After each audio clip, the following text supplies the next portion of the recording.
It's time for the Margin Matters Minute with Money Man Jason Brown. All right, welcome back everybody. Jason Brown here from Margin Matters. It is tax season, and when we talk about tax season, most Americans get a pretty sizable tax return. So, my 3-year-old son Maddox is here. He's hold up your sign, buddy. We've got our statistics. So, from what we read in the industry, 73% of Americans are going to get a tax return this year. That's an overwhelming majority, and the average tax return is $2,700, which is a pretty sizable chunk of change. So, for the purpose of this video, I'm going to round up. Let's just make it $3,000. Now, for me, I'm thinking back on tax returns. I think the biggest tax return I ever received was somewhere around $3,600.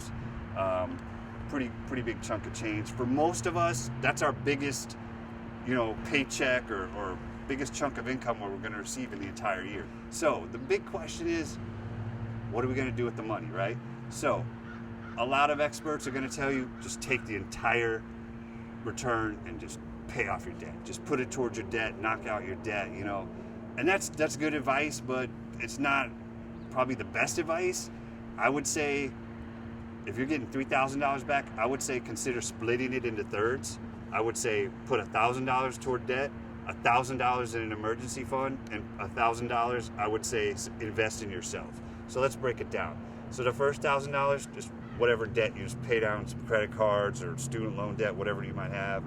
And then the second $1,000, you want to put it into a savings account, an emergency fund, because most Americans, they don't have an emergency fund. They only have $400. They don't even have $400 for an emergency. So the idea is, if you take the entire refund, $3,000, and you just put it into debt, you're not really helping yourself in the future, because you're just going to create a vicious cycle of continuing to go back into debt. So what happens is you pay off the debt, and then what happens? Your car breaks down.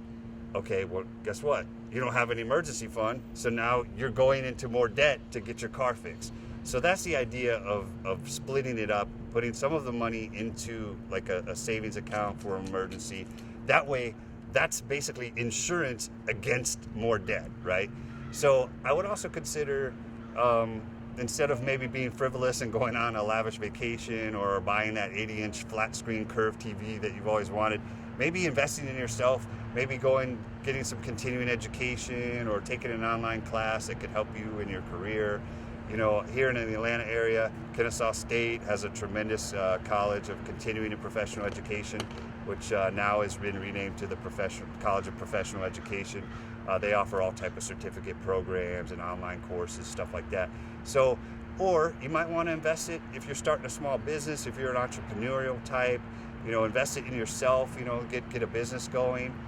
That's always good. People are always looking at doing side gigs. So that's the idea. Tax return, you're going to get a big chunk of money. Just think to yourself, what is the wise thing to do with the money? So those are my ideas. Thanks to my son, Maddox here, who is helping me. Thanks, buddy. Appreciate your help.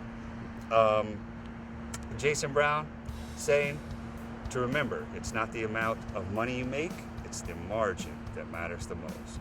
Thank you for watching. We'll see you next time.